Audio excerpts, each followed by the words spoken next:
প্যারিসের Eiffel tower একটা পৃথিবী বিখ্যাত স্থাপনা। এটি কিন্তু শুধুমাত্র ঘোরার বা সেলফি তোলার জায়গা নয়, এই আইফেল টাওয়ারের পেছনে আছে বেশ কিছু গোপন রহস্য। বলা হয় এই আইফেল টাওয়ারের সবচেয়ে উঁচু তলায় গাস্তেভ আইফেল, মানে যিনি আইফেল টাওয়ারের প্রতিষ্ঠাতা, তার একটা গোপন অ্যাপার্টমেন্ট ছিল, যে অ্যাপার্টমেন্টটি আসবাবপত্র, পিয়ানো এবং দামি বিদেশি পেন্টিং দিয়ে সুসজ্জিত ছিল।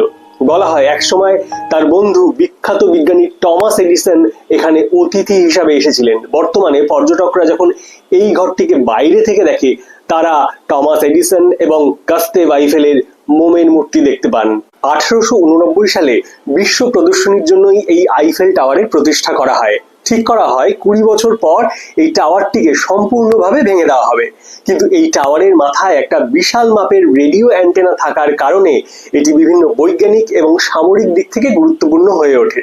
1903 সালে ফরাসি সেনাবাহিনী এই টাওয়ারকে ব্যবহার করেই সর্বপ্রথম দূরপাল্লায় রেডিও সিগন্যাল পাঠাতে সক্ষম হয়েছিল। 1914 সালে প্রথম বিশ্বযুদ্ধের সময় আইফেল টাওয়ারের এই রেডিও সিগন্যালকে ব্যবহার করেই জার্মান সেনাবাহিনীর গোপন কথাবার্তা ধরে ফেলা হয়, যা ফ্রান্সকে যুদ্ধে অনেকটা এগিয়ে দেয়। আর এই কারণেই এই টাওয়ারকে ভবিষ্যতে আর কখনো ভেঙে ফেলা হয়নি। বলা হয় আইফেল টাওয়ারের নিচে একটা গোপন মিলিটারি বাংকার আছে, যেটা একটা সামরিক স্কুলের সঙ্গে যুক্ত।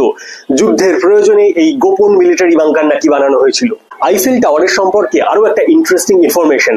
তীব্র গরমে লোহার সম্প্রসারণের কারণে এই আইফেল টাওয়ারের উচ্চতা প্রায় 6 ইঞ্চি মতো বেড়ে যায়। শীতকালে সেটা আবার সংকুচিত হয়ে যায়।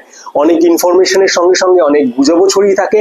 এই যেমন বলা হয় যে নিকোলা টেসলা যখন গাস্তাভ আইফেলের সঙ্গে তার পরিচয় হয়েছিল, তিনি নাকি এই টাওয়ারটিকে ব্যবহার করে পুরো পৃথিবীতে ওয়্যারলেস ইলেকট্রিসিটি প্রদান করার কথা ভেবেছিলেন, যদিও সেটা সম্পূর্ণরূপে মিথ্যে কথা। ভিডিওটি ইন্টারেস্টিং লাগলে আমার চ্যানেলটিকে সাবস্ক্রাইব করবেন। নমস্কার।